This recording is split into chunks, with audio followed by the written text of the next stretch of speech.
Welcome to This Week in Auburn Sports. My name is Eric Wallace. I'm the sports editor at the Auburn Plainsman. This fine gentleman over here, he's our brand new managing editor. His name is Neymar da Silva Santos Jr. Yeah. It's actually Justin Ferguson. He was in my role last semester. Former sports editor, now managing editor, so it feels weird sitting on the side of the table. Yeah, you better get used to it. Yeah. But we're back. Yep, we're back. And, I honestly can't say we have a whole lot of good news for you. It's been a pretty tough week in Auburn sports. Baseball had a tough time at home against LSU. They really needed to get at least 1 to 2 wins to have a chance to get into the SEC tournament play, and they ended up getting none. And we're on the outside looking in of the SEC tournament. Yeah, SEC tournament. Yeah, SEC tournament going on right now at Hoover, and Auburn's not there. The goal for Sonny Galloway, he made headlines when he said the goal was getting to Omaha, so Auburn hadn't had in a while. And even when this team was predicted to be towards the bottom of the SEC, he still thought that Auburn was going to rise up, and they hit a rough patch in the middle of the season and never recovered. No, and I mean, after talking to him after the game, last Saturday, he basically said that they were playing their worst baseball at the end of the year. He had never had a team play as poorly as they had during that final sweep, because honestly, there were several blowouts in that sweep. It looked really good. Yeah, and it was tough because I know you had your last season series of the season here, but you played LSU at home, and LSU is just killing everyone right now. Yep. Earlier today, actually, we're taking this on Wednesday. They just mercy ruled Vanderbilt, who's usually a really good baseball program. Didn't know you could mercy rule in the SEC tournament. Yeah, but so I mean they're outscoring people like 70-5 in the last few games. It's ridiculous, but yeah, Auburn needed a win, and they just couldn't get it. Injuries, just bad hitting. Yeah, they ran out of pitching. Dylan Ortman had to start on Thursday and on Saturday. He got roughed up in both outings. And honestly, Auburn got the help it needed from Florida and from Kentucky when they were playing Tennessee and Georgia. Up until the last day. Yeah, up until the last day. But the Tigers just could not get the win when they needed it. Sticking with the Diamond, the softball team had a pretty dramatic run in the NCAA regionals up in Minnesota. They, after losing the first game, they managed to win, what was it, four consecutive? Straight. Yeah, 4 straight.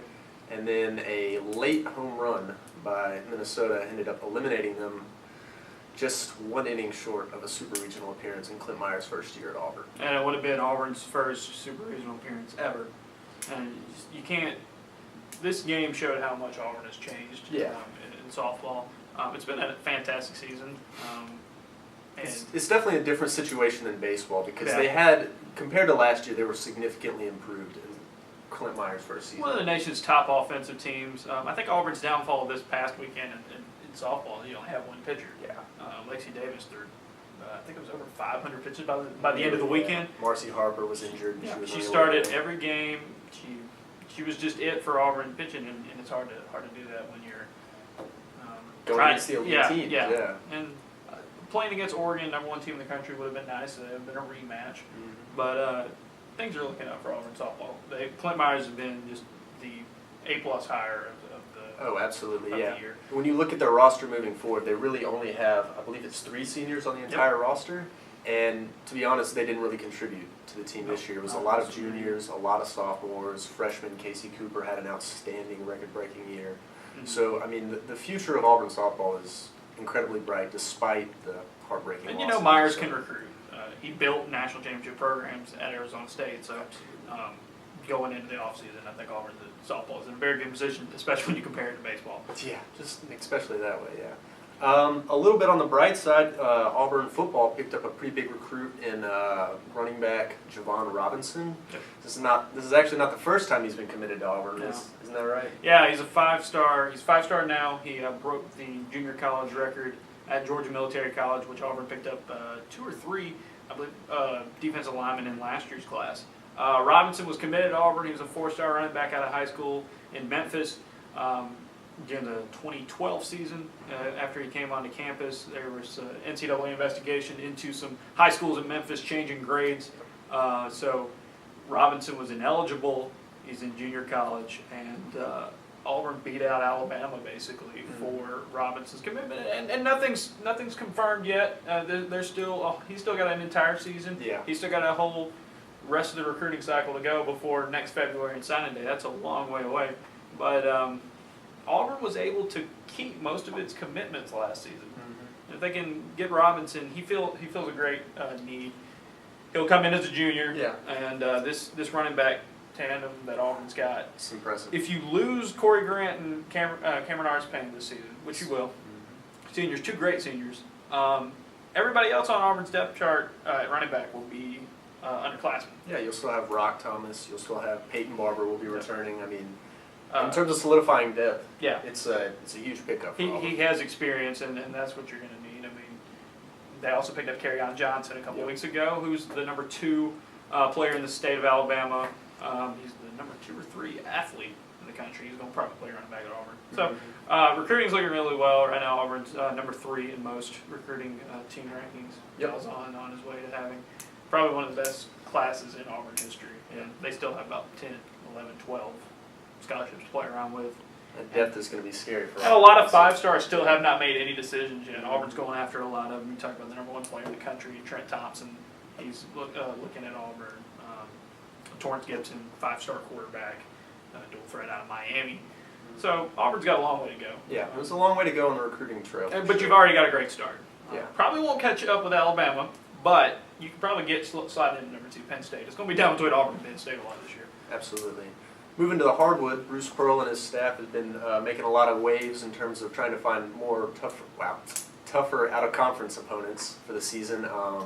He's already gotten an away visit to Boulder, Colorado to play the Colorado Buffaloes. They were a top 25 team all year last year. Mm-hmm. It's a very hostile environment. That'll be a huge test for Auburn. Signed a contract playing the Middle Tennessee for the next 3 seasons. Got a neutral site. Yeah, got a neutral site in Birmingham, I believe.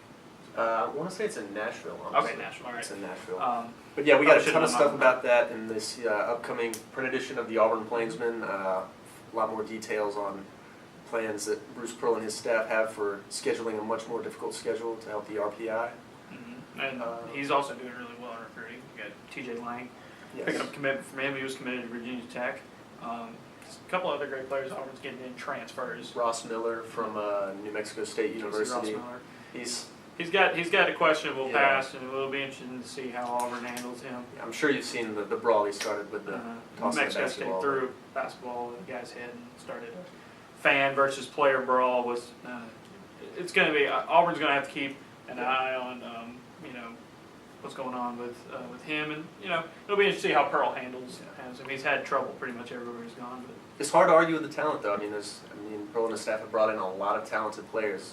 A lot better than what we've seen in recent years, so it's off to a good start for Pearl and his staff. But other than that, we in this week's Auburn Plainsman, we have a lot of good stuff on the softball team and their heartbreaking loss in the Minnesota Regional, and more about the disappointing season Sonny Galloway and the baseball team experienced this season. So make sure you pick one up. Other than that, we will see you next week.